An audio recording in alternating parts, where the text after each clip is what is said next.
Mr. Producer. Mr. Producer forgot to push the go live button on the. Yeah. Oh, wait. Oh, there we go. Hello, Mr. Producer. I totally botched that up. we had it all. It was going ready. I mean, it was rocking and rolling. Good intro and everything. And just you forgot the go live button. And now it's. Oh, by the way, it says something is required. Says that's. Don't worry. The other ones are running fine.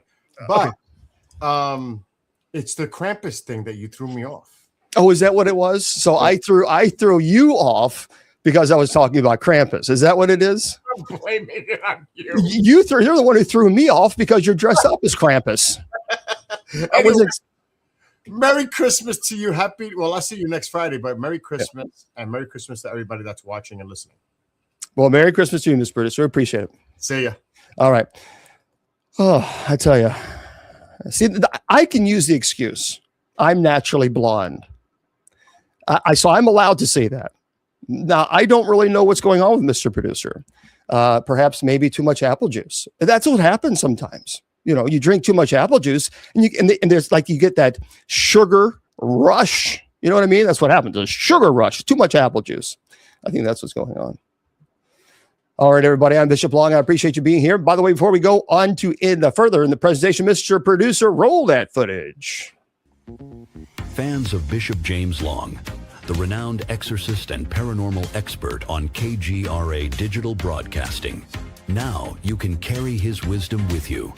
Our Bishop James Long collection features blessed apparel such as St. Benedict hats and tees, as well as home items to protect and inspire.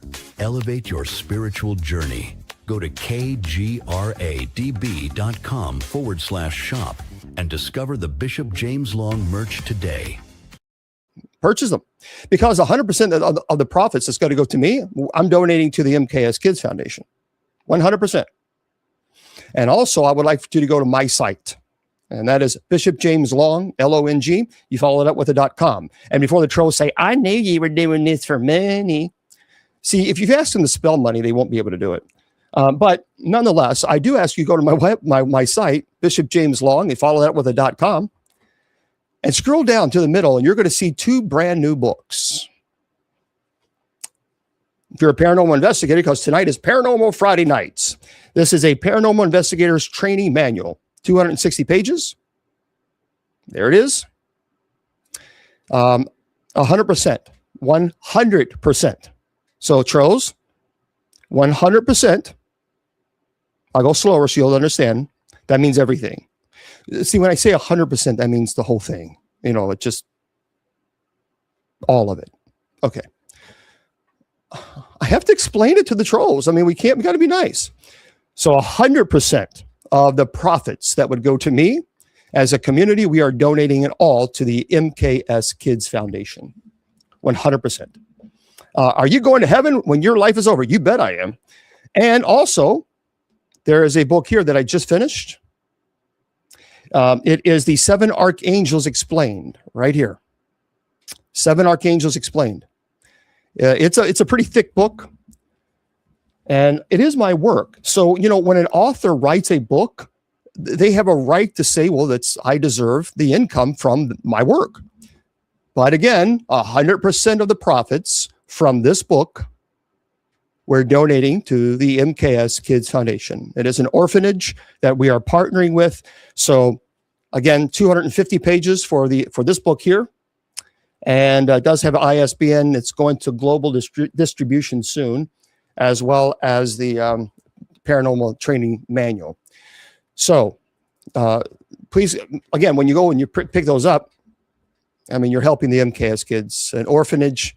And I think that's wonderful. I think anytime we can give back, that's great. I do have also the Clergy Handbook of Prayers. If you want that, that's on the site too. So there's a lot of things for you if you want to check them out. And if you want to go to the church's site, you can certainly do so as well. USOCC, and you follow that up with a .org. USOCC, and follow that up with .org. And well, how do you know if you're going to go to heaven? Well, Jesus told you. Love God with all your heart, soul, mind. Love your neighbor as yourself. Plain and simple. Unfortunately, it's not so simple these days because there's so many people that are wanting to troll and judge and condemn. So they forget that one part, the second part that Jesus, it wasn't, by the way, that wasn't a suggestion that Jesus made. That was a commandment. Not a suggestion. It's a commandment. It's not an option. So for those of you that continue to use righteous judgment, yeah, let the devil keep convincing you of that. Go ahead. Go ahead and let the devil keep convincing you of righteous judgment. Okay. Okay. Then you'll be righteously judged too by the real judge when you meet him face to face. That's real talk. So just, that's it, you know? Okay. What about it? All right, everybody. So for those of you who are new, this is how we run the presentations. So during the week, I'm always trolled by trolls because they always say, you're a fake bishop because you never talk about theology. So every Friday night when we do paranormal, the trolls always say, you never talk about theology. However, I don't ever see them here with us when we have night prayer, Sunday through Friday, praying for people. They're never here. I don't ever see them during Bible study either. That's interesting. And for those of people who always during the week say, why don't you do more paranormal? Well, we do on Friday nights. So that's what I'm saying. There's always going to be people complaining. I tell you, friends, you can give people $1 million and they will stab you in your back because you did not give them 2 million. And that is absolute true talk, 100%. So just remember, friends, ignore the people. And I want to say one more thing. We're going to get into a very cool conversation. As you all know, for those of you who are new, because there's a lot of people who are new to this presentation. Well, thank you. Wonderful, Sheena. Thank you. Remember, never accept criticism from someone that you would not go to for advice. That is how I live my life. And I strongly encourage you to live your life in the same manner, because if you're going to be worrying about what everybody else is going to say, well, then you're never living your life. Because there's always going to be people doing this. That's all they do. They yap. It's like a little chihuahua. You just got to ignore them. Say, okay, go away. So never, ever pay attention to those people, because they offer nothing but disruption of your life. So that's how we do. We do not, under any circumstances, take their criticism as gospel. But tonight we're going to have a very cool show. Let's get into it. It is going to be about Krampus. Now, so far on TikTok, moderators, if it becomes too difficult, let me know and I'll put sub chat on like that. Simple. Thank you very much. And I won't give it a second thought. And then the only people that'll be able to chat are subscribers. And then the hater gators are going to, you can go in your little groups and say, oh, how Bishop Long is a fake bishop because he doesn't let us troll, whatever. Go call the ambulance. But let me know if it gets too bad, moderators, because I already see a lot of people being blocked already. Imagine. Otherwise, let's just enjoy it. It's Friday night. We're talking about Krampus. All right, here we go. Let's get into this. This is a really cool. I think this is going to be one of those. A lot of people don't know about Krampus. It's not as big in the United States as it is like in Europe. In Europe, it's huge, huge. Well, Will, actually, I'll answer that question, Will. I actually know the new Archbishop. I actually, he was a priest when I was going through the seminary at Loyola University in Chicago. He is phenomenal. So the new Archbishop that is in New York, top notch. Really, I mean, this guy, they could not have chosen a better bishop. I will say that about him. He was just amazing. No, he's a good guy. He is a good guy. He was actually at Loyola University. So he was in my undergraduate program. He was a priest and just phenomenal. Just everybody liked him. Everybody liked him in the seminary. Everybody liked him at his parish. He was just one of those priests that you just admired. So there you go. I think that's great. All right, we're going to get into the presentation Krampus, everybody. That is what we're going to do. Here's how I do this. For those of you who are new, I do a presentation. I don't just look at the computer and say, okay, now let's entertain each other. I actually do a lecture, a presentation. There's 45 pages of notes that I have that I put together for this show just for you guys. So what I do, well, thank you very much, Ellie, thank you. What I do is I do the presentation, then we can chat and you can ask questions after the presentation. All right, let's go to the shadow edge of reality here. Tonight, I'm going to take you into a realm where myth, darkness collide. It is a realm where the legend of Krampus actually still lingers very much today, stalking the icy shadows of our winter nights. So this isn't I want to make this very clear to all of you. This isn't a cozy holiday story. No, it's a journey into the abyss, to dark, primal force that many believe still haunts the abandoned woods, the frostbitten villages, and the depths of human fear. In some locations, this creature is taken quite seriously. Now, for people in America, maybe not so much because it didn't really take root. So legends whisper that Krampus isn't just a relic old superstition.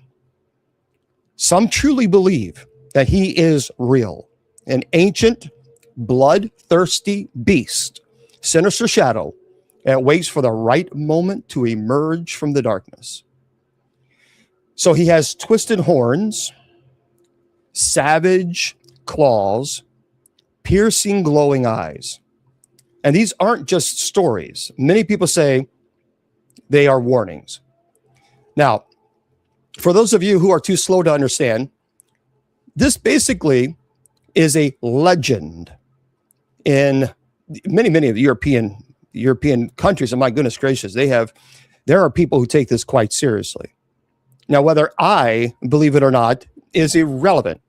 What is relevant is that I'm telling a presentation and giving a presentation on a creature that many people in Europe believe is true.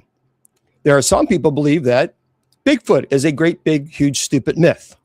Okay, and then I asked them, how many times have you went out Bigfoot hunting? Never. Okay, got it. Anyway. So friends, draw the curtains tight, hold your breath, listen carefully.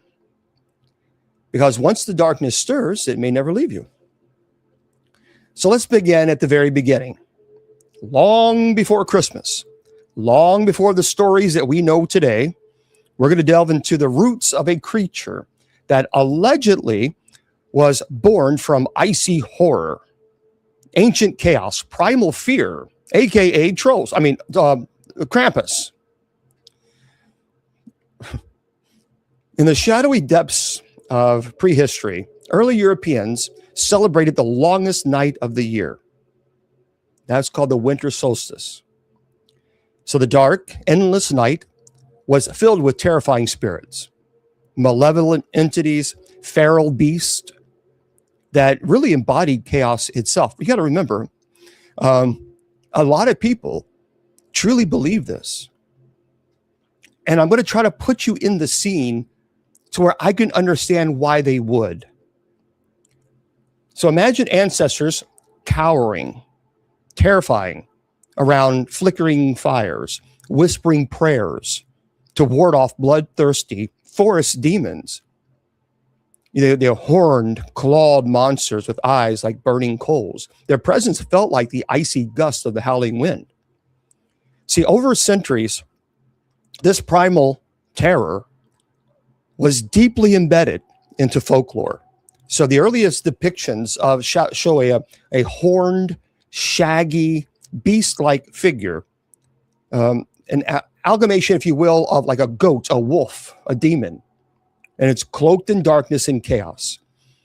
So his twisted horns seem to curl many time into infinity, symbols of primal power, wild, chaotic forces.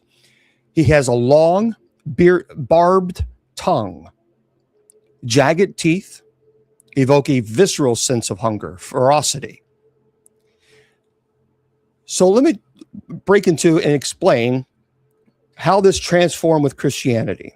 So today, for those of you just joining, we're talking about Krampus and the history of Krampus. So when Christianity marched into Europe, pagan beasts were demonized. They were twisted into evil spirits and demons and devils, and they absolutely believed that these creatures existed. They taught their kids these pagan beasts existed. Krampus's feral, savage nature was retained, but reinterpreted as a demonic creature, a chaos demon sent to punish sinners. So by the 16th century, towns across the Alps, they celebrated a terrifying duality.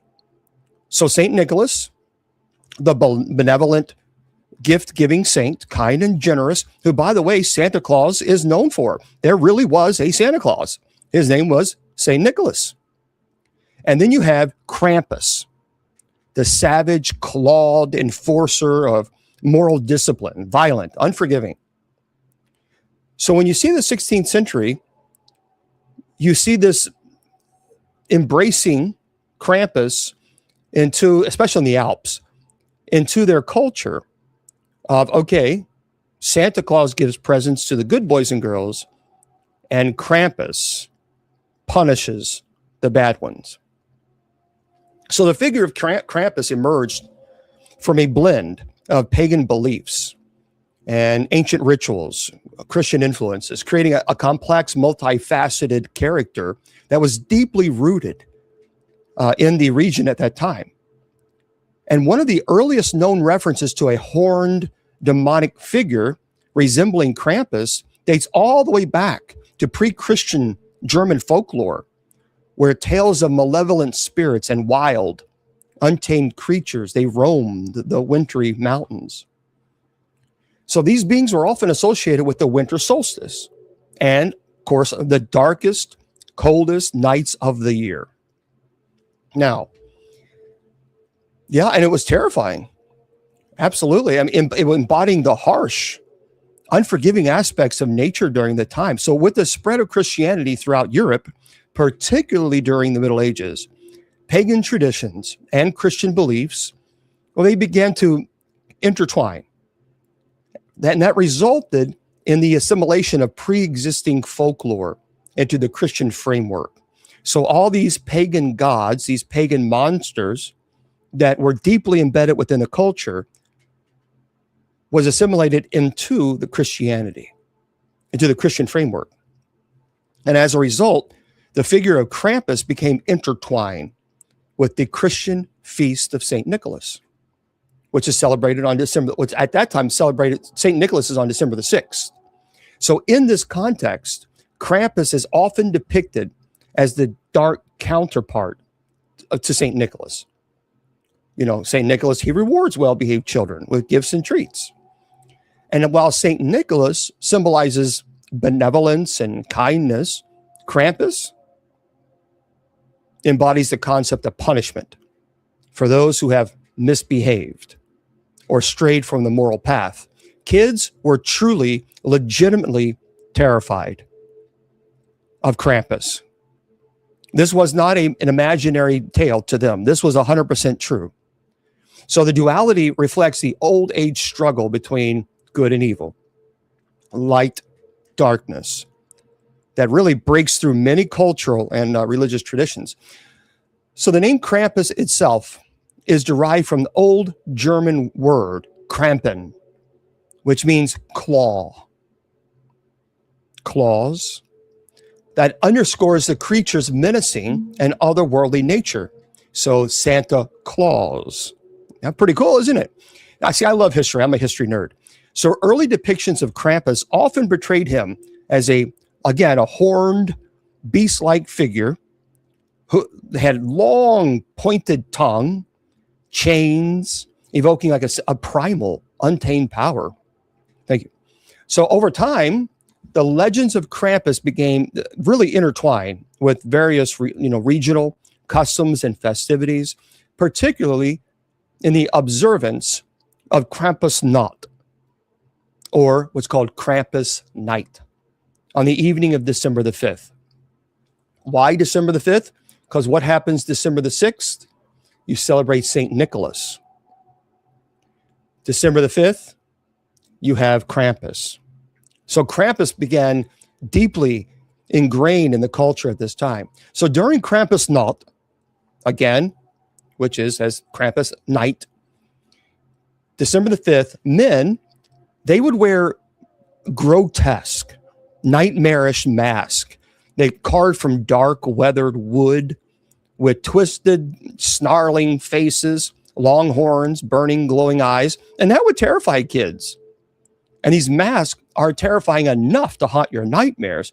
The men, they were called Krampus, and they would run through villages. They chased children. And they would actually whip them, not hard, but whip them with birch branches and terrifying the townsfolk into submission. So during Krampusnacht, individuals, they dressed up as Krampus. They would roam the streets. They visited homes, engaged in playful yet eerie interactions with the community, often involving loud, oh, bullshit. Your live is not eligible for recommendation, is restricted to search results because it redirects users to purchase products outside of TikTok. Oh, go to hell. It's called doing a fundraiser for an orphanage. And I know you have a problem with that, TikTok, but we don't. And I will continue to let people know that we have a site that they can go to and they can get these books. So in fact, we can actually give money to the orphanage. So instead of you sitting on billions of dollars, why don't you donate to the orphanage so that I don't have to give every single penny away that I have from selling these books to them? Instead, you send me a little notice saying that our live is restricted. I did curse, and I'm in my 50s, and you're not my mom, you're not my dad.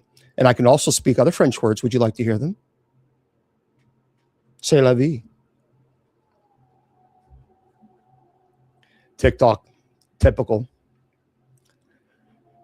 Disgusting. Anyway, before I was rudely interrupted.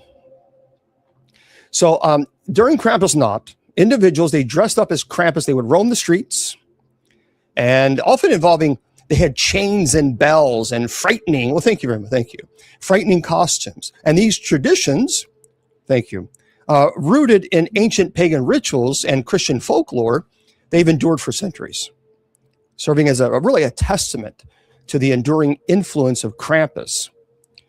So today, the figure of Krampus continues to captivate the imagination of people all around the world, reflecting the timeless appeal of folklore and even the enduring power of myth. So what happened in folklore, Krampus is often depicted as a demon figure. I mean, really scary. So on the night of December the 5th, on Krampusnacht, people in the Alpine regions, they're the ones that started participating in parades where individuals dressed as Krampus, they roam the streets. And they would frighten, the amusing onlookers. And in folklore and tradition, Krampus is a menacing, well, thank you. Krampus is a menacing, otherworldly figure deeply embedded into the Alpine regions of Central Europe. And as the dark counterpart to the benevolent Santa Claus, Krampus embodies the concept of punishment for those who have misbehaved. So, I mean, really, he serves as a stark contrast to the jolly and generous nature of St. Nicholas. And in many traditions, Krampus is said to accompany St. Nicholas during his visits to homes and communities, because he then puts out punishment to the naughty children, while St. Nicholas rewards the well-behaved kids with gifts and treats. Let's just imagine that you're a kid, and then you have Santa Claus coming through the door, and you're like, yay, Santa Claus. And then you have this creature coming right behind him. You're like, oh, no. Well, that's not good. Whoops. So the observance of Krampusnacht, December the 5th, it is central element, thank you, of the folklore surrounding Krampus. Now, some of these men who are dressed up in these costumes could have loud bells, chains, frightening costumes. And in some regions, it's believed that Krampus, again, and even in America, will have some like a birch branches. And they'll go around pretending to punish people who've been bad. But the imagery, I think, and the symbolism associated with Krampus and folklore and tradition, they're deeply rooted in themes of morality, consequence, good and evil. Again, Krampus represents the darker aspects of the human psyche, aka trolls, embodying the consequences of wayward behavior, the need for moral order within society. Thank you. But St. Nicholas and Krampus, it reflects the age-old struggle between good, evil, light, darkness. So in this way, Krampus represents a really complex, multi-faceted figure that's deeply embedded in Central European folklore and tradition. I'm curious if any of you, did you grow up in Europe, and were you ever taught? There are some people that are actually taught about Krampus in the United States, but it really didn't become big into the States until a little bit later on. But I mean, there are people who still 100%, they absolutely participate in Krampusnacht. I mean, that is a big, big festival for a lot of people. You was in Germany as a child, really? So, Rhonda, did you experience that?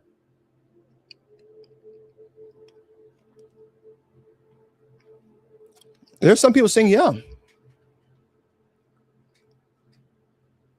Very interesting. So, you heard about, so some masks are cursed. And, some believe some masks have the life of their own. And their grotesque features seem almost alive, gnarled and twisted. Many believe that the mask of the Krampus is actually their haunted relics. Some people argue they're even possessed by ancient spirits. This is interesting. Old church records and oral histories confirm the existence of these terrifying festivals. So, like in remote villages, elders would still leave offerings, bread, wine, small sacrifices to appease Krampus, and that would prevent his wrath. Now, that's interesting, isn't it? Because if you notice, prior to Santa Claus, people were offering food, wine, things to appease Krampus. Why do you think we have the milk and cookies for Santa Claus? Now you know where that came from. Because originally it came from Krampus, this evil pagan creature. And you leave out these foods, you leave out something to appease Krampus so that he wouldn't punish. Now, Krampus embodies chaos, uncontrollable force of nature. His horns, his wild fur, savage claws. But these are symbols of the primal animalistic side that some people say we all suppress. A lot of people say he's a mirror, reflecting our deepest fears, the chaos within. Krampus embodies the consequences of misbehavior, the need for moral order within society. And by portraying a fearsome figure that punishes naughty children, the legend of Krampus serves as a cautionary tale, encouraging adherence to societal norms. And the fear of encountering Krampus on Krampusnacht is absolutely something that is real, even in today's society. It's intended to promote good behavior and obedience among kids.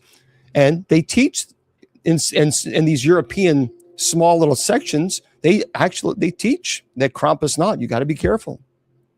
Some believe that Krampus is just an ancient guardian, an entity that still guards the boundaries between the worlds, punishing those who cross them.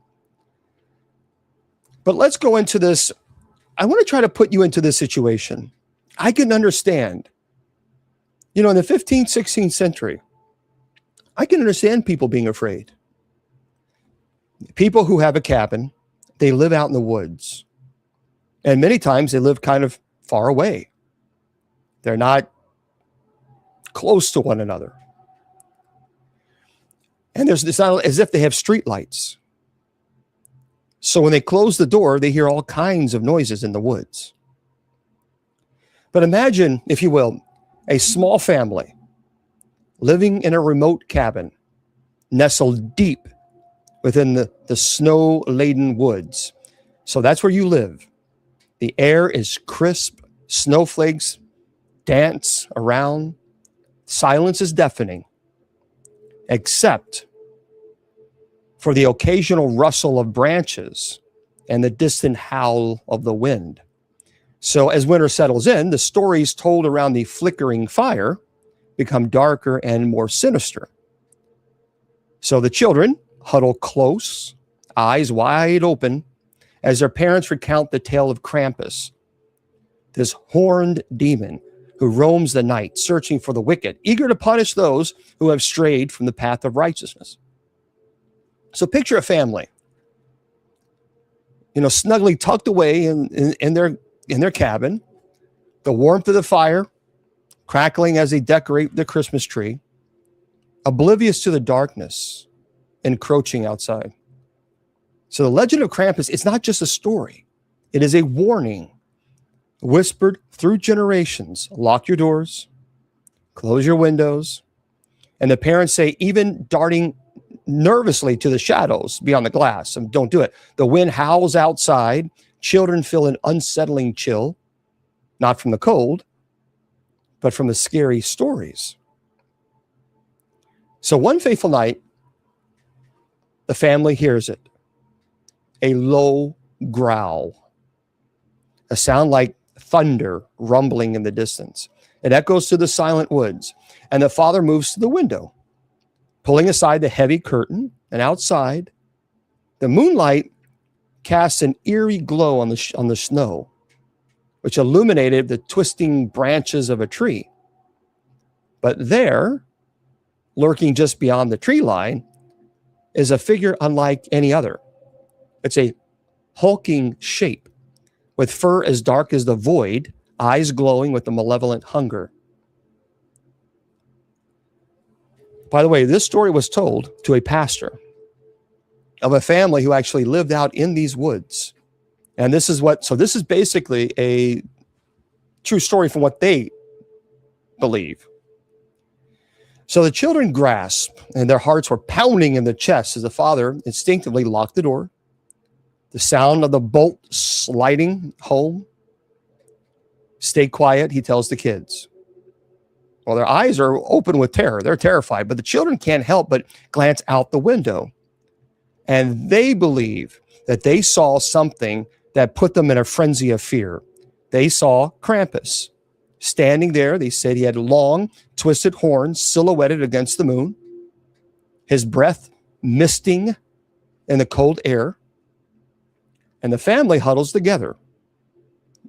The warmth of their bodies, a stark contrast to the chill creeping house. Now the growling intensifies according to the father. It actually reverberated through these walls, to the wooden walls. Suddenly the door starts to rattle violently, as if someone is testing their defenses. And the mother clutches her children tightly, and her heart races as she recalls the stories of those who've been taken by Krampus, never to be seen again. So in the folklore, Krampus, he carries a sack. It's a burlap bag filled with wicked children, a grim trophy of his haunting hunt. And as the door shakes open again, the family hears a deep, raspy voice, low and menacing, whispering through the cracks, "Open the door, and your sins will be forgiven." But the parents know better. That's not a plea. It is a lure, a deception. So as the night stretches on, the sound of Krampus grows fainter. And then an eerie silence. The family was actually frozen in fear, unsure if they should even breathe, afraid that they might be, awaken the beasts outside. Hours pass, and just as they begin to think they're safe, the growling returns. This time closer and more insistent. They say that there was a claw, sound like a claw scratching at the door, like a sound reminiscent of like nails on a chalkboard, or You can hear the claws. And then without warning, the power, at that time, they claim that their little gas lighter or whatever, the lamp goes out.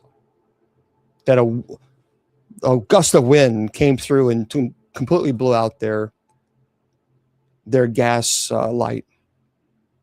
So they're complete darkness.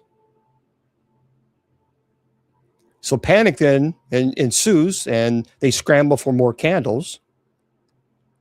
And the flickering flame, finally, they got it. And it, shows candles dancing, all kind of crazy forms, from the trees. And they claimed that there was a loud crash from the back of the cabin. Something that sounded like something was breaking, something heavy. And the children began screaming, and the parents rushed toward the noise, their instincts screaming for them to protect their young, obviously, but what they find is worse than their worst fears. The back door was shattered. The wood splintered, like kindling. And allegedly they peeked around this doorway, they saw this figure standing behind this big tree. They claimed they saw the horns. What they did see is the eyes were solid red, almost like a fluorescent. The children are terrified with fear. And knowing that the stories could, obviously, these stories are terrifying, the fate that awaits those who have been naughty. And then, of course, this person tells this person, that tells that person, and so on and so on. But you got to understand, that would be terrifying. Now, what the parents say is they heard these really loud screams. I let off several screams, this creature behind this tree. Like this set of heavy footsteps running away, and a guttural growl of the beast as it runs, to another tree behind another big tree. And the parents are shielding their children, protecting them. And the story ends there. He disappears.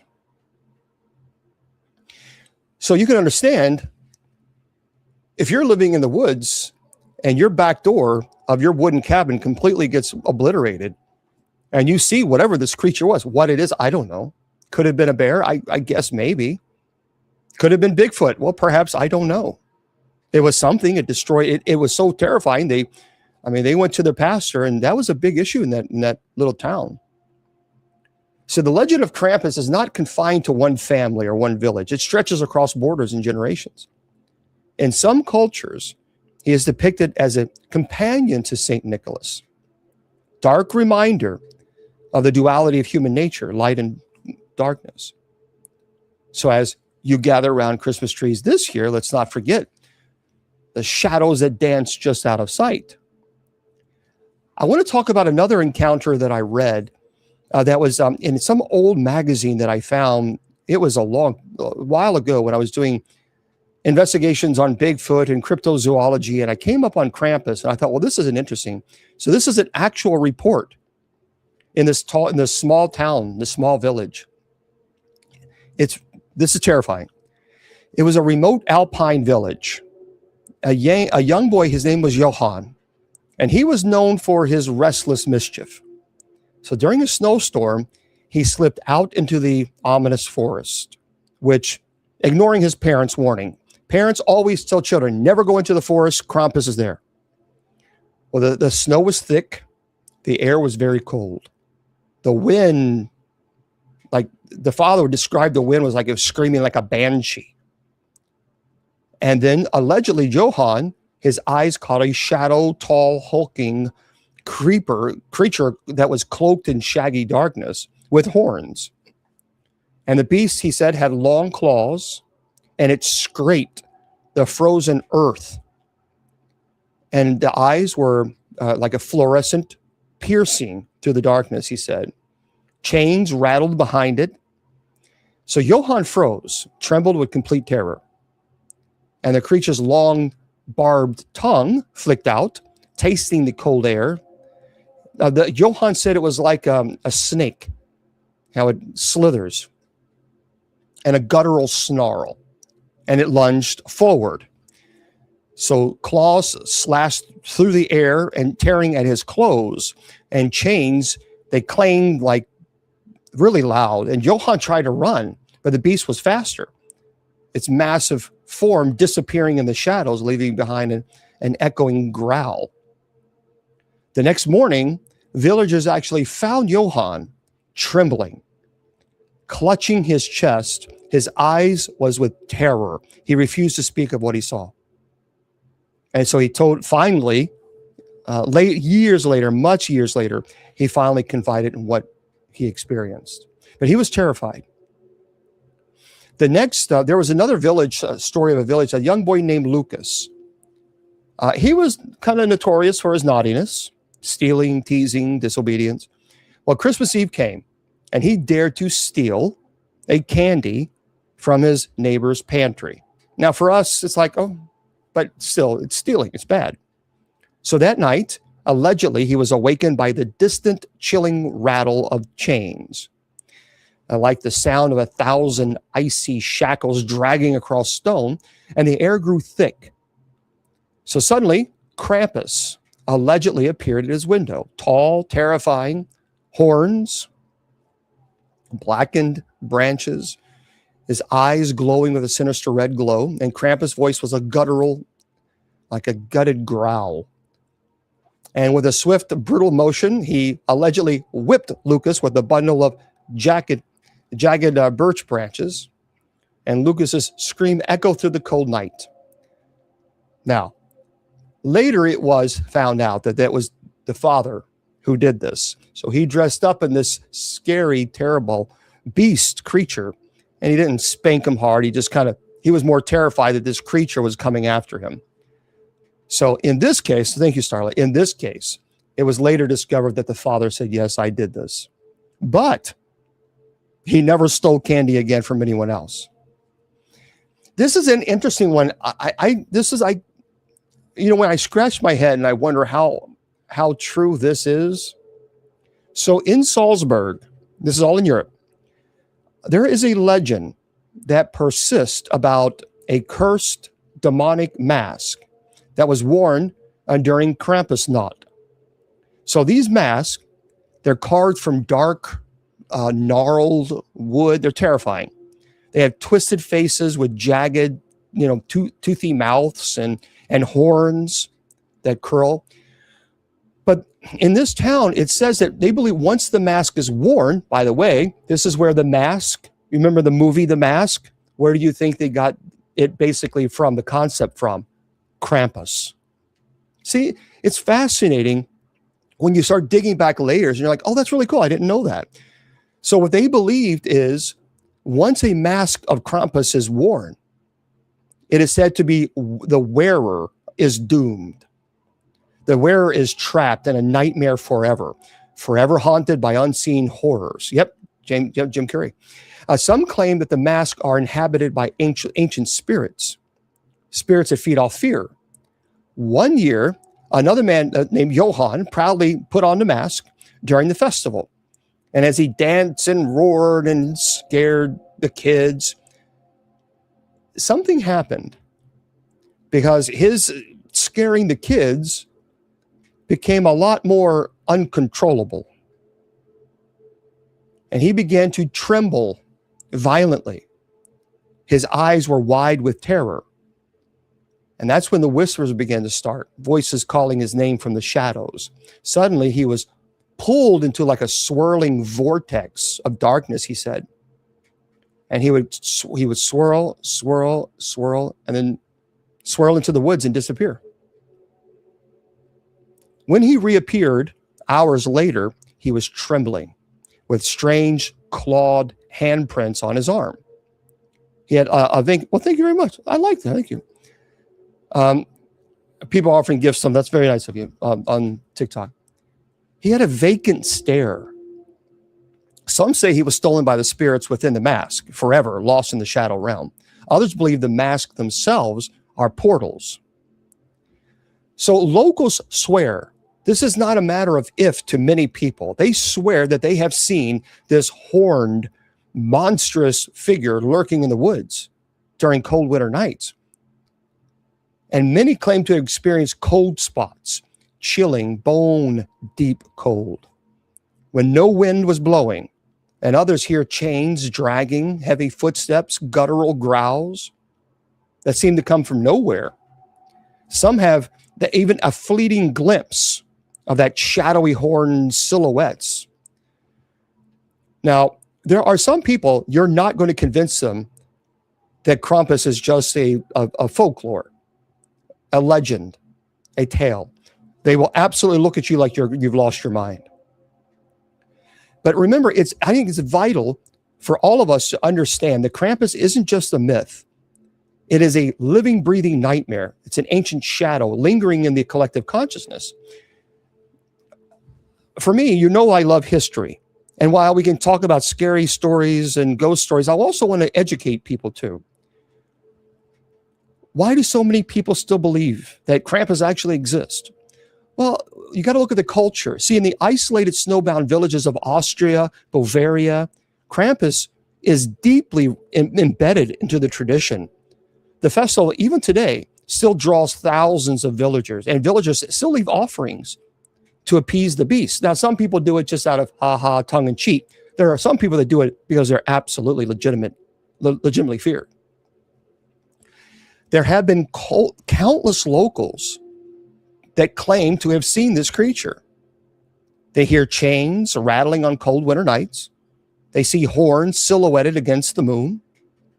There have been reports of mysterious footprints, large, paw-like, with claw marks. They appear in the snow. Some say that they've felt unseen claws, even brushed their shoulders.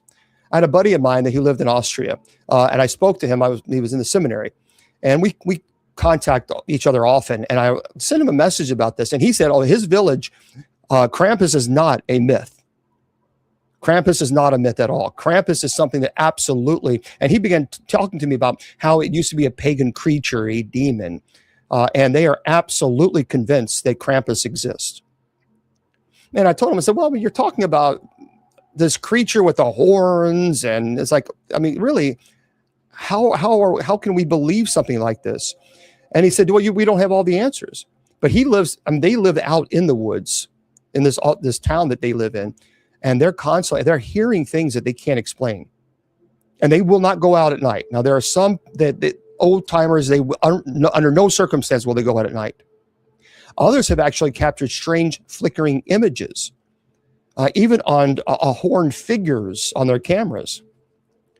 So Krampus embodies chaos, uncontrollable force, primal fury. His horns symbolizes savage, animalistic instincts. His chains represents the sins that we carry, like guilt, shame, fear, punishment. So really, if you look at it, he's a mirror reflecting our deepest, darkest fears.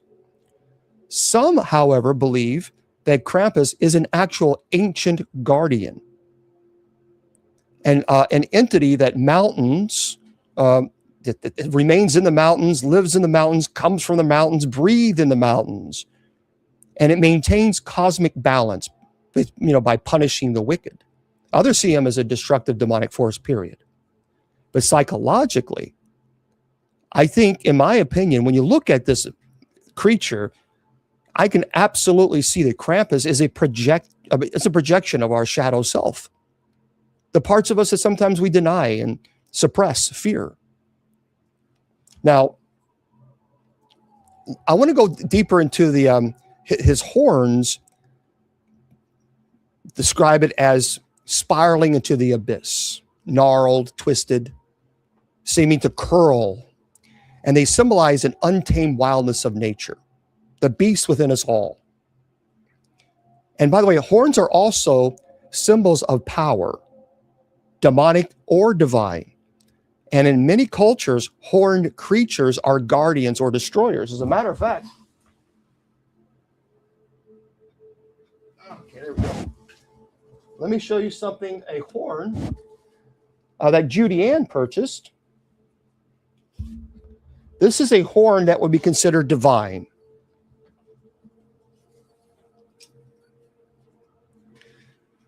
Does anyone know what that is?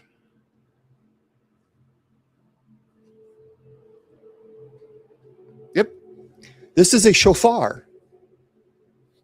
This is a shofar. It's quite sacred. It is a sacred item, certainly in Judaism. But there you can see inside.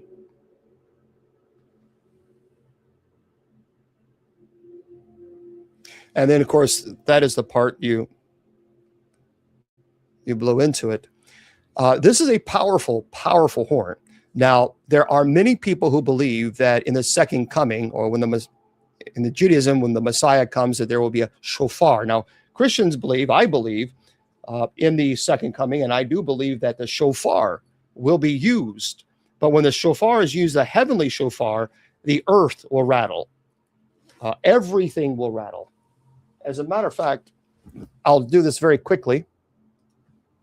Bear with me, because it's pretty cool. I want to share this. Let's see if I have this for you.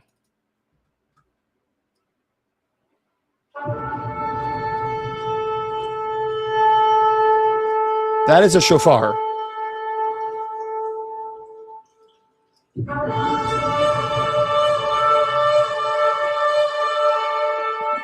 That's powerful.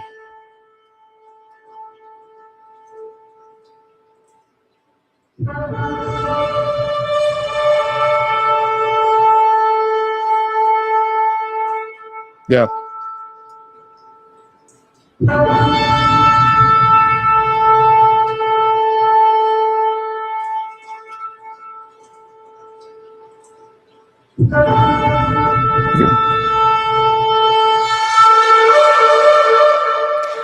Now, see, that's that took tremendous lungs. I mean, that's hard to do that. That is not, the shofar is not an easy. It's not an instrument at all. Easy instrument. It's quite challenging. Ram, yeah, and I'm telling you, it is. But that is what I believe what we will hear. Oh yeah, that could be miles. As a matter of fact, there is a rabbi. I found this on Tube to the U, and he blew the shofar, and it just echoed in the valley. I mean, it has its power. Now there are some shofars that are gigantic. I mean, they are massive. That's a really nice shofar. But in this case, horns, as I mentioned, they're ancient symbols, demonic or divine. So Krampus chains, by the way, they're not just mere shackles. There's symbolism in that. They symbolize the weight of guilt and sin. And they're said to rattle loudly as he moves. And some legends say that the chains are cursed. They're haunted relics, possessed by spirits that feed on fear. And when Krampus drags the chains through the snow, it's a harbinger of doom, a sign that chaos and punishment are near. So if you ever watch a movie and you ever see Krampus, as a matter of fact, there's a movie called Krampus, and you see his chains, that's what it symbolizes. His shaggy matted fur, well, that symbolizes also, it's savage, primal forces of the wilderness, uncontrollable, ancient. It's a reminder that beneath our civilized veneer, we're still part beast, capable of violence and chaos and primal instinct. Now, his lurid, long tongue, snarling face, well, that evokes visceral horror. The tongue, dripping sometimes, allegedly, when saliva or blood, signifies hunger, an insatiable craving for chaos and destruction. Thank you. His face is a mask of madness, rage. It's an embodiment of primal instinct. So Krampus really is an archetype, an embodiment of the shadow self.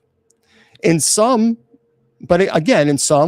traditions, he's seen as a moral guardian, punishing those who fall away from the moral path.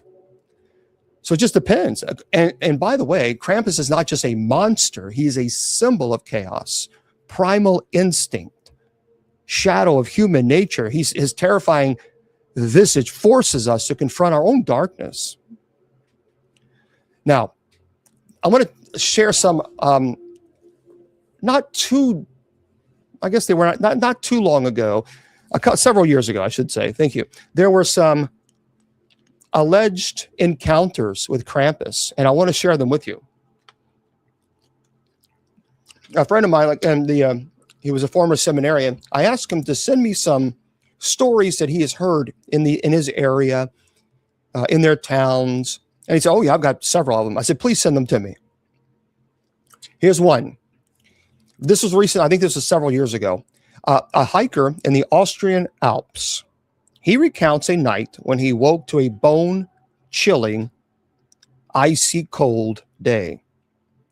He says he heard chains rattled in the distance, and out of the shadows emerged a hulking, monstrous figure. Dark fur, twisted horns, glowing red eyes seemed to burn right through him. And the hiker said the beast's presence was overwhelming, so oppressive, he felt paralyzed. When he blinked, he was gone. Thank you. But the footprints, massive, paw-like with claw marks, and it haunted his dreams for years. By the way, that individual, that hiker, is no longer hikes in that area ever, because it traumatized him so much that allegedly he saw this. Now, did he see a big bear? Probably. That's what I think. But nonetheless, and it could have been, when I first read about this, I thought, well, could it be sleep paralysis? Yeah, no question. The problem is there are these footprints, but they're massive paw-like with claw marks.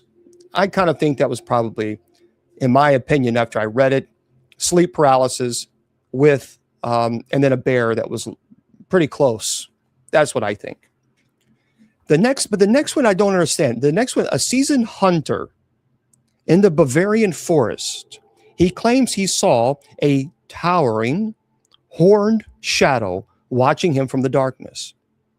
He heard chains like death, and as the beast moved with unnatural silence. And the only thing that was making noises were the chains. When he tried to approach, the figure vanished into the blackness.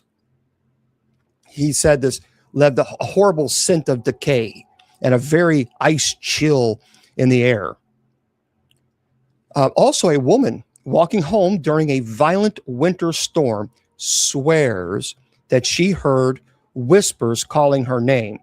She said it was like a deep guttural voice from the shadows. And looking back, she saw a horned, hulking silhouette standing motionless right at the edge of her vision.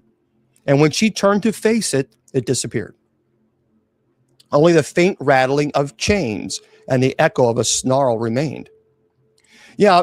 Bears don't have horns, but I'm thinking, and that's what I meant by a sleep paralysis. In that gentleman's, because you got to remember, in these areas, Krampus is deeply embedded into the children's mind and psyche from cradle. And so I personally, when I read the first story, I thought, well, it sounds like to me, this was sleep paralysis. Sleep paralysis is when you're going to sleep or you're waking up and you see this creature, this demon, and you're terrified and you cannot move. I mean, you are catatonic. Can't move, you can't scream, you can't do anything. Because it is the part of the brain, the subconscious brain is what projects that image. Because that's our subconscious, what causes us to dream. And so when you are startled or you're awake or you're slowly entering into the conscious state, the subconscious is still projecting an image that you saw in your dream that you may or may not remember. And then that's why usually after 30 seconds or so, the creature goes away, because then the conscious part of the brain takes control. So that's why I think that he was sleeping and he saw this creature when he woke up. So I think he startled, he couldn't move. Those are all classic signs of sleep paralysis. And then after a little bit, he finally was able to, get out of this catatonic state. And then he saw those paw marks with claws. So personally, I think that's what he saw. He was in a sleep paralysis episode. And then a bear was probably close to him. Okay. So in isolated mountain communities, stories of Krampus are passed down as warnings, shadows that lurk just beyond the edge of the firelight. And festivals still honor him, mass processions, offerings, rituals. Countless individuals have claimed to have felt unseen claws, brush against their shoulders. They've seen horned figures watching from the woods, chains rattling, footprints in the snow, massive, clawed, strange. And they appear with alarming frequency. So Krampus serves as a cultural and I think a societal symbol embodying again, good and evil. Now, yeah, I think it embodies the consequences of misbehavior and the need for moral order within society, certainly. And by portraying a fearsome figure that punishes naughty children, the legend of Krampus serves as a cautionary tale. And the observance of Krampusnacht and the presence of Krampus in parades and festivities, well, they're integral elements, I think, of culture tradition, keeping this belief alive. And from a psychological standpoint, the legend of Krampus reflects societal fears and the human need for moral order. So the contrasting figures of St. Nicholas and Krampus embody the dual nature of human behavior. And I think also the presence of Krampus in local traditions, festivities, it contributes to the cohesion of communities, providing shared communal narrative and stories. So I think it plays a vital role in shaping the cultural landscape. But through its symbolism and traditions, psychological impact, Krampus serves as a powerful embodiment of the enduring struggle between good and evil. It's interesting because in America, you don't see many people allegedly seeing this Krampus figure because it's really not deeply embedded into the culture, into the American culture, as it is in European culture. But now I will say this, Krampus has gained international attention and become very popular in contemporary culture. So for example, the 2015 horror comedy movie called Krampus, I actually liked the movie. It brought renewed interest. So if you've not seen it, you might want to check it out. It's called Krampus and it's 2015. Yeah, I think it's pretty cool. I mean, and it's also, Krampus has been the subject of numerous literary works, the books, short stories, even academic studies, exploring the origins and the significance in culture and society. And yeah, it's Michael Daugherty. He is the director. And so if you've not seen it, I would encourage you to. By the way, the legend of Krampus there's a lot of organizations, festivals, parades, themed events in various parts of the world. There are communities, even enthusiasts, that they have embraced the tradition of Krampusnacht, staging elaborate parades where individuals, they put on these Krampus costumes, and some of these costumes are thousands of dollars. And the popularity of Krampus in popular culture has led to creation of merchandise, collectibles. So if you ever go into a paranormal conference, sometimes you'll see this horned creature with chains. And a lot of people think that they're trying to say that's the devil. No, it's Krampus. Now, some people say Krampus is the devil. But the figure of Krampus continues to capture the imagination of audiences. So, yeah, I think so. I think, what does all this mean? I think Krampus is a creature born from the deepest fears of humanity, a primal archetype, if you will, of chaos and destruction. His horns, his claws, his snarling face, they all symbolize the beast allegedly within, the chaos, the fury, the hunger we suppress. During the dark, long winter nights, this primal force awakens in stories and nightmares and encounters. Now, some believe Krampus is a protector, an ancient force that punishes the wicked to prevent society from falling into chaos. Others see him as pure evil. Now, in a psychological sense, Krampus embodies the shadow self. But I think across cultures, horned beast-like figures embody chaos and wildness. Here's what I'm going to do.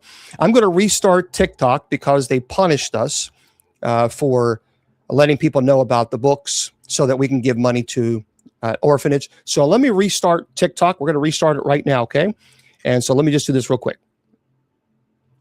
Yeah, we have to restart it because the problem is we were losing so much of the audience.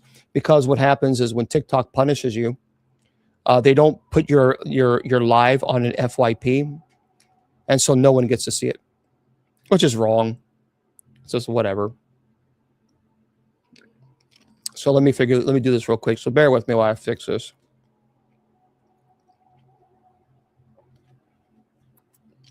Yeah, it's stupid. It's like, okay, whatever.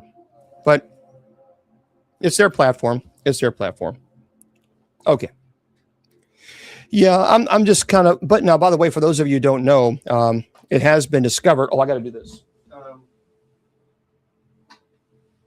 So TikTok ByteDance has sold its U.S. entity. And so therefore, TikTok will not be banned in the United States because it has officially sold. So I think that's good news. That's good news.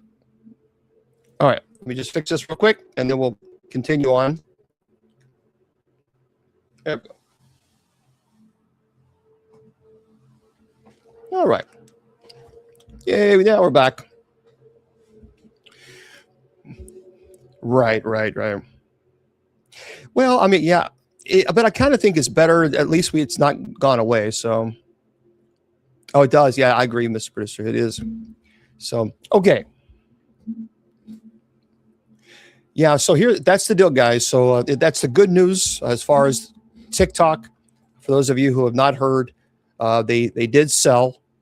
They did sign the contract that they're going to sell to American investors. And so therefore, TikTok will not be going away, which is good. So we're going to wrap this up here. And then we're going to go into our, well, thank you very much. Thank you. Thank you, Tammy. And we're going to go into some of our articles. And we'll just chat. If you have questions, it's great. So as we close tonight's presentation on Krampus, you know, we journeyed into the abyss. And remember, the legend of Krampus isn't just a story. It's a mirror. It's a reflection of the primal chaos that lurks beneath the veneer of civilization, a.k.a. trolls. And many believe he's still watching. Thank you. Waiting in the shadows. An ancient guardian, demon, perhaps a fragment of our collective fears. In the depths of winter, when the nights are long and cold, the shadows grow darker. So keep your doors locked, your fears hidden, and listen carefully, because the darkness isn't just in stories. It is alive, waiting. And who knows, maybe Krampus will be watching you tonight. So you better be good, especially you, Mr. Producer. Thank you. Thank you. Thank you for the gifts. I appreciate them very much. Thank you. Okay. So let's get into our presentation. Well, we already done the presentation. I want to talk about, no, Christmas is not pagan. Not at all. All right. So if you have questions, we can get into them. Otherwise, I'm going to go into some more some articles that are very, very cool. And I want to share that with you guys. Okay. Yeah, the history of the devil is a very interesting. When you look at the theology behind it, it's quite interesting. And I definitely see, you know, the combating of Pan, you know, the pagan god, Pan. Read the Dracula one. Huh?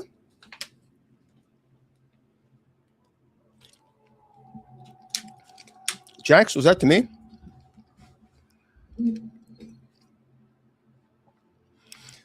The new theme park. I have no idea what you're referring to. I don't know what you're talking about.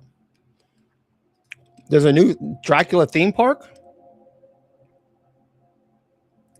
No, come on. All right, hold on. Hold on. That I've got to check this out. Okay, all right, now you know where I'm going. Okay. Where is this? Whoa! Oh, Romania, of course. Jerks. Those jerks are in Romania. Listen to this. Thank you for letting me know that. Goodness gravy. A 1.1 billion billion Dracula theme park is coming to Romania. Wow, 1.1 billion. This is phenomenal. So listen to this. Dracula Land is privately funded entertainment complex planned just 15 minutes from the international airport. At its core is a sprawling theme park covering roughly 192 acres with more than 40 attractions spread across 6 immersive lands. Construction is expected to begin in September 2026, with an opening targeted as early as 2027. The goal is not a small attraction or a seasonal park, but a fully built entertainment destination designed to stand alongside Europe's biggest names. 6, oh, man, that looks pretty amazing. 6 themed lands. Listen to that. Each area of Dracula Land is designed as its own world, drawing from Gothic literature, folklore, and mythology. And I'm sure there will be people there who will be wearing Twilight memorabilia. But don't worry, no one will sparkle in the sun. Now, but honestly, I will say this. I will say Twilight was really, really good. I think they did a good. Now, sometimes, it's a little. Anyway, for Transylvania. So, a forest and village landscape inspired by the Carpathian Mountains, featuring roller coasters, dark rides, water attractions, traditional market spaces. Then you have Dracula's Castle, the park's visual centerpiece with castle ruins, an artificial lake, a maze, interactive walkthroughs, high-speed bat-themed coaster through the catacombs. The next one is the Family Kingdom, a brighter, family-focused zone inspired by mythical creatures from around the world with gentler rides, live shows, 4D cinema, and a toddler-friendly attraction. London Town, foggy Victorian streets featuring vampire hunting parkour courses, obstacles challenges, ship swings, lake boats, and a horse and carriage track ride. The Port of New Orleans is number 5, a Gothic take on Mardi Gras, complete with jazz energy, carnival games, scenery, bayou. That's a bayou. It's a bayou scenery and a dueling werewolf roller coaster. Pretty cool. And Moonlit District. Well, thank you very much. Thank you. It's a grand entrance area built for spectacle with projection shows, carousels, exhibitions, and a nighttime entertainment. Wow, that's pretty cool. That is really neat. Yeah, that would be. Wouldn't that be neat? We gotta win the lottery, so we can head all over there. So it's a huge, gigantic field trip, except for the trolls. Trolls, you can't come. You got to stay under the rock where you came from. So you're not allowed to join. But I mean, that's pretty neat, isn't it? Well, of course, that's not going to be out until, goodness gracious, we're talking 2027. So yeah, that's pretty cool. Well, actually, maybe we should bring the trolls along and introduce them to Dracula. Hey, Dracula, we have some people that want to meet you. Okay, here's some wine. I never drink wine. All right. Well, we don't. Yeah, we don't want to make Dracula sick. All right, here we go. So this is interesting. Have you guys heard this? It's like, why not? Okay. I have Saint Benedict medals that are blessed, and the old right at every door and window. Amen. Health for us. Okay, good. Yeah, Gregorian chant's wonderful. I love Gregorian chanting. This is by T.K. Randall. He writes this. If you guys have not seen this, here's a creepy video that shows a ghostly vanishing face in a car in Argentina. And something strange, it says in Erie, was picked up on camera outside a hospital in Mendoza recently. The clip, which has since gone viral, was recorded by the individual, possibly a doctor, who works at the hospital, who has been on night shift at the time of the incident. The strangeness began when he noticed what appeared to be a face looking back at him from one of the front seats of a car that happened to be parked outside. And grabbing his phone to record footage of what he was seeing, the man watched as the face seemed to move up and down, right and back again, as though someone was trying to duck out of sight. Creeped out, he cautiously approached the vehicle, only to discover that there was no one inside. And when he went back to where he had been standing previously, however, the face reappeared. Now, while it is reasonable to suggest that what he had filmed was some sort of strange optical illusion, how exactly it was being produced, what was creating the illusion of a face, how it was moving. And according to the original post on Instagram, the sighting had been preceded by a loud bang. So anyway, it's a fascinating, if you've not seen it, it really is fascinating. It does look to me, when you see it, it looks like a face to me. Now, there's a term called pareidolia. And yes, I get it. That's a fair argument. Pareidolia is, for example, if you look up at the clouds and this person says, well, I see a bear running down and eating berries. And you see, it's a cloud. It's a cloud. Now, I don't see a bear running around the tree eating berries and singing Kumbaya. What are you talking about? Nonetheless, you know, it's pareidolia. But this, you can clearly see something. I saw the video. And while I get the pareidolia argument, I don't know. I think there's something else. So, okay. All right, Daniel. Good. Okay. It was interesting. If you've not seen it, you might want to take a look at this, guys. It's online. You can watch it. It's going everywhere. It has been gone viral. So just what I did is you can just type in the vanishing face in car Argentina, and you'll be able to see it. The thing is when so many people see it, and it's pretty clear, then I don't know if we can argue pareidolia, because pareidolia is like, well, I don't see it. You see it, I don't see it. You know, it's kind of like, well, some people see it, some people don't. But everybody who's seen the video says, yeah, it's clearly right there. So it's interesting. Okay. And by the way, if you have questions, you can feel free to jump in there and ask the questions. I'll do the best I can to answer them. All right. I also have a lot of really very cool articles that we haven't got to. So, yeah. And for those of you just joining us, so I'm Bishop Long, and this is our Friday night paranormal. This is the only night in the entire week for 2 hours we actually have a paranormal show. The rest of the week is dedicated to night prayer and Bible study. So one night a week, only 2 hours for an entire week, we dedicate to the paranormal. That's it. Okay. Well, thank you there, Big. And Johanna can't be a normal human being. And of course, they had to be blocked. Okay.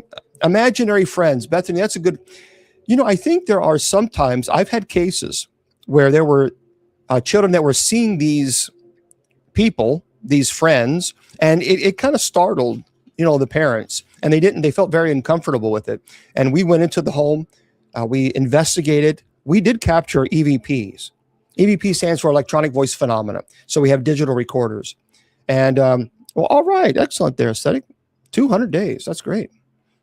So I think there's something there, because I like I said, I've had cases where children saw these imaginary beings.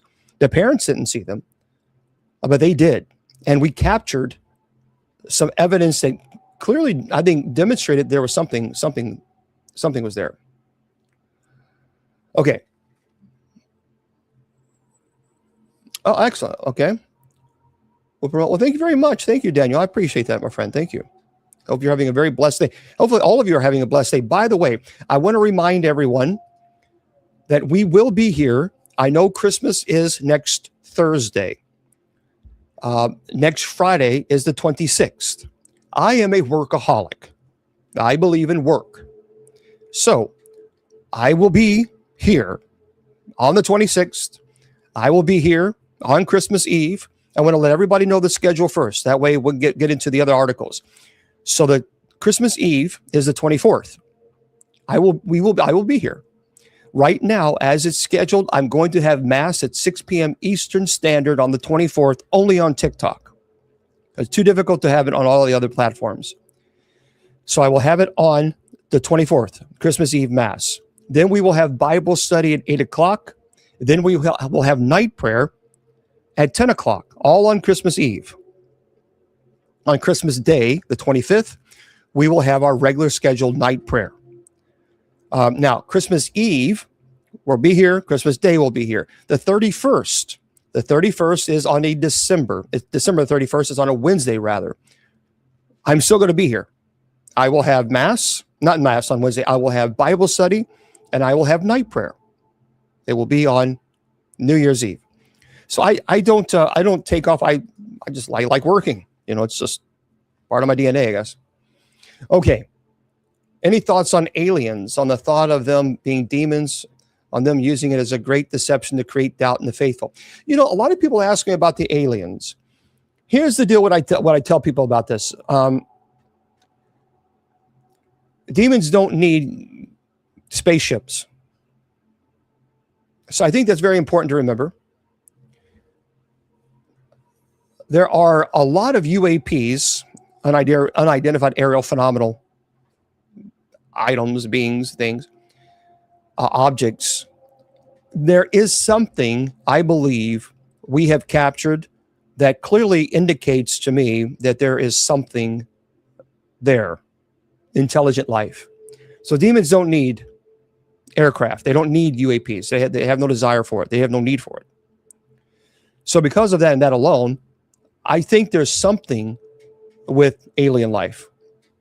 There are too many people. That not only are seeing these unidentified objects, but there are also people who have absolutely swear that they have been abducted. Now, that can be a different argument. You can say, well, there could be XYZ, whatever it might be. I think, and even Rome, Rome they have an observatory. A lot of people don't know. Rome has an observatory. Even the lead astronomer there in Rome, who is a Roman Catholic priest, said that if aliens are real, which is quite probable, that he would even baptize them. So I just think that the idea that we're the only species in the universe, I don't agree with that. I just simply don't. Only because when you think of it, how big our solar system is in of itself, and we're relatively small compared to the universe. You can travel from here to Jupiter, going 42,000 miles per hour. It will take you 10 years just to get there. And we're a small solar system. We're very small. There are billions of galaxies just like ours. Billions. So I think there's something, I just don't know what. By the way, speaking of aliens,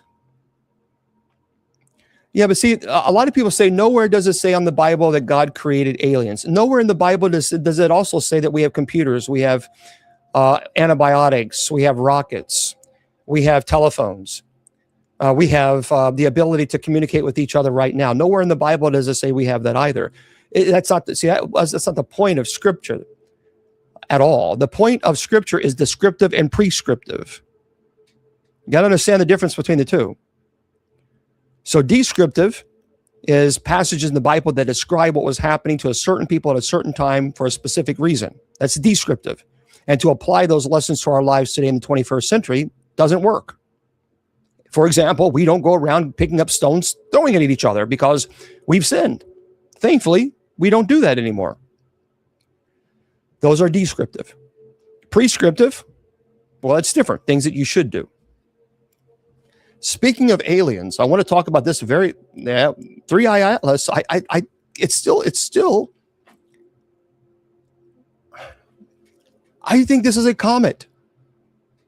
It's a unique comet. I will grant it. It's an interstellar object, which makes it even that more. Look, I'm a nerd. I went to space camp as a kid. I mean, that was like Santa Claus land for me. But this object is quite peculiar. So T.K. Randall writes this. Listen to this. After months of speculation, we will soon get our best views yet of the mysterious interstellar interloper. Well, certainly, yeah, Danica. But of course, that's completely different time, different reason. So by now, just about everyone will have heard 3-Eye Atlas, an interstellar object that's thought by most scientists to be a comet that has been passing through our solar system over the last few months. Most of the intrigue surrounding the object comes courtesy of vocal minority, including Harvard professor Avi Loeb, who believe that there is a reasonable chance, could be, the 3i Atlas could be an artificially constructed object controlled by an advanced extraterrestrial civilization, could be. But evidence of this comes in the form of various anomalies concerning the object's speed, composition, trajectory that Loeb in particular has interpreted as evidence of artificial construction. It slows down, it speeds up. However, we can look at gravitational pull and argue, well, perhaps maybe it's the gravitational pull of a particular planet or moon. Any questions about the nature of the origins of 3i Atlas, however, may finally be answered this week. By the way, tonight, may finally be answered, because this visitor is set to make its closest approach to Earth tonight, December the 19th. In other words, there will never be a better time to observe and photograph it. By the way, Mr. Producer has his little astronomy, a really neat setup that he has. I don't know if you're still with us or if you're drinking, taking a break and drinking some apple juice. But if you could let us know, will you be going live to see if you could film this 3i Atlas? Yeah, I mean, it's pretty fascinating.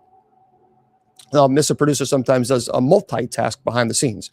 So if you are there, Mr. Producer, let us know if you'll be showing this 3i Atlas later on tonight. That'd be pretty fantastic. Yeah, behave, Mr. Producer. We'll ask him again. But although, by the way, it would only venture, within 168 million miles of the Earth, nearly twice the distance from the Earth to the Sun. That should be enough, however, to get some pretty good pictures of it. There, Mr. Producer has responded. Let's do it, Mr. No, best to use the telescope to view. All right. Well, there we go, guys. Anyway, but will that be enough to put all the mystery and intrigue surrounding the 3i Atlas to bed? Well, probably not, especially for those who still believe that it could be artificially constructed. So NASA, meanwhile, has long remained adamant that this is little more than a comet. It says it looks and behaves like a comet, and all evidence points to it being a comet, said NASA, Associated, and I believe so too. I remember I called it several months ago, this is a comet. And I know there's some people didn't like it. Some people didn't like the fact that I said, look, it's just a comet. That's all it is. No, it's not. Yeah, it really is. No. Not on Mars, yeah. No, unfortunately, yeah, that's a good question. Now, when you're talking about Saturn is an interesting planet. There was a question, could we land on it? It's a fascinating idea. I mean, if you really think about this, but if you're asking about the possibility, if like from a visionary or a scientific perspective, Saturn's environment, it's incredibly hostile for human landings. It's thick. It has turbulent atmosphere, crushing pressure, and extreme cold. It's uninhabitable by human life. And really, it's impossible, I think, to land. Even with current technology we have. Now, certainly with advancements like in space travel, materials, technology, who knows, perhaps one day, maybe. But as it is right now, there'd be no way. See, as of today, landing on Mars, that's our frontier. Saturn, that remains a distant, challenging dream. Oh, it is. It's very turbulent. There's no way. You didn't know it turbulent? You didn't know that it had turbulence? Or you just, was that just a funny word for you? Neophyter? I mean, anyway, I guess Saturn, he was a little happy, but anyway, yes, there is turbulence. Saturn has a very turbulent atmosphere. They have extreme weather patterns, strong winds. You love it? By the way, storms, they have a lot of people don't know. This is really interesting because I'm a space nerd. Saturn's winds can reach speeds of over 1,000 miles per hour. So let that sink in. And the planet has prominent, bands of clouds. They're alternating basically between lighter and darker shades, which that's created by differences in chemical composition and attitude, by the way, and altitude. So they have extreme stormy appearances. And Saturn experiences enormous storms that would make our EF5 tornadoes look like a raindrop. So it is quite violent. So and tumultuous. There would be no way that we could even consider landing or even putting any type of rover on it. It would be ripped apart. Okay, let's talk about this. Oh yeah, we got to do this. Nostradamus. I love it when people talk to me about the firmament. Do you realize that when they wrote about the firmament, it was 3,000 years ago? Do you understand that their knowledge of science was incredibly limited? Why do we take terminology from a book that 4,000 years ago and we try to apply it as if it's modern day science today? That is unbelievably, it's intellectually dishonest. And I think it's irresponsible. They were trying to explain what the heavens meant and what it looked like and describing it in their incredibly limited minds from the limited technology that they had. So for anyone who thinks that we live in a firmament because it mentions in scripture, that was because they didn't have satellites. So, yeah, Janie, it's fascinating, isn't it? The earth is flat. It is flat. Okay.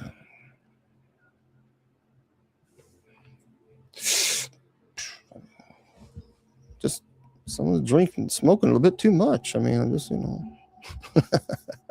you got to put that down. I mean, I'm all about peace, love, and all that stuff too, but my goodness. All right, listen to this. What did Nostradamus predict for the 2026 year and beyond? Well, let's get into it.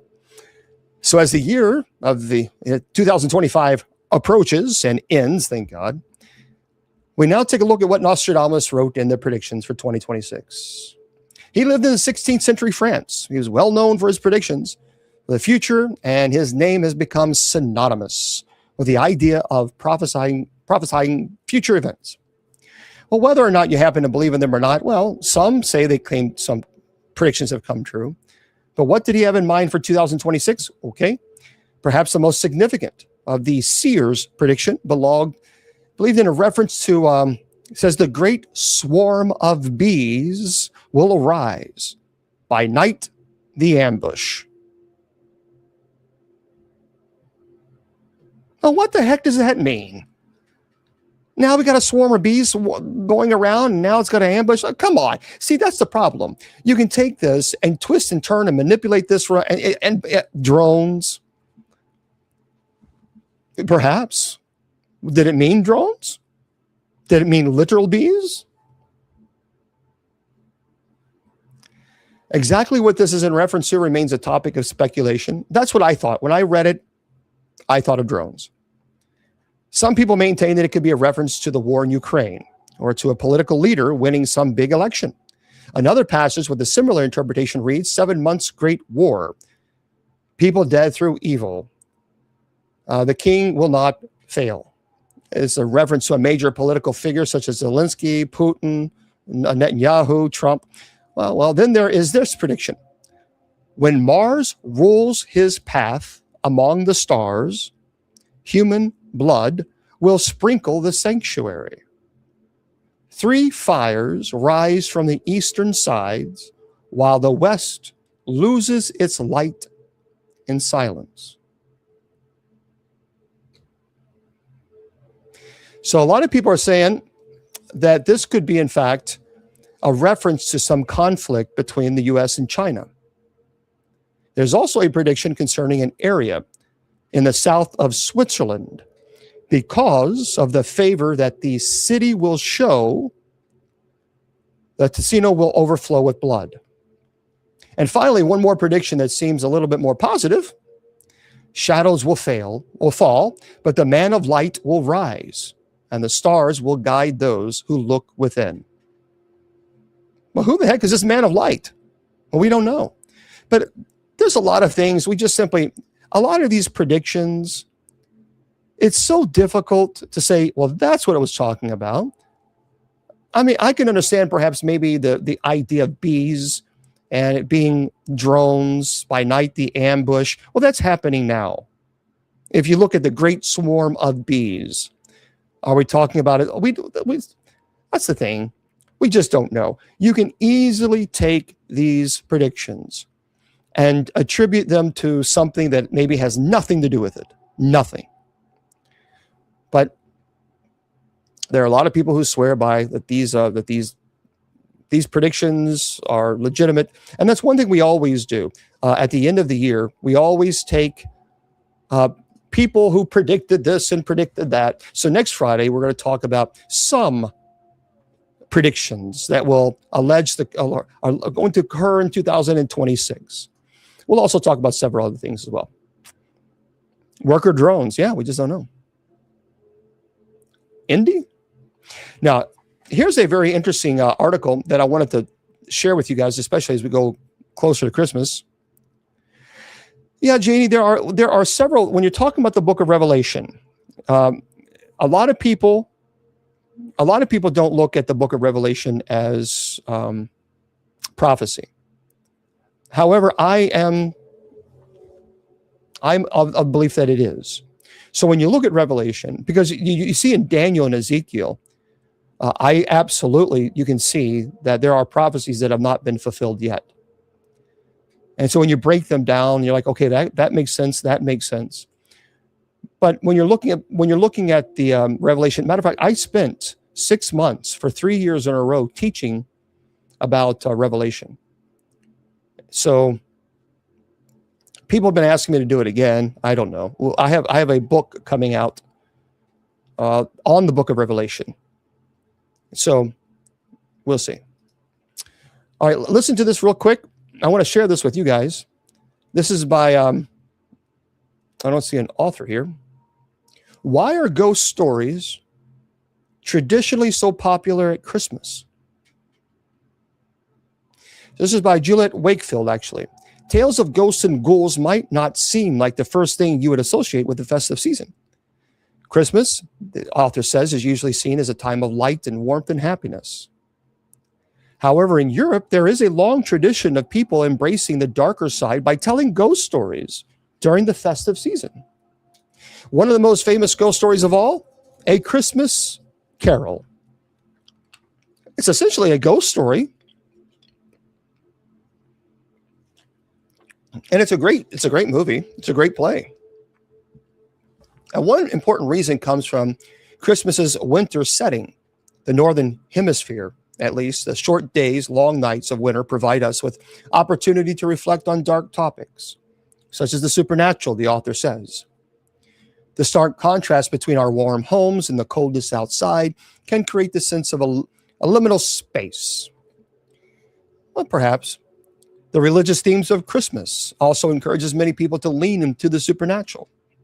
Although, for Christians, the Christmas story is about the joy surrounding Jesus' birth. The specter of his death and resurrection are never far away.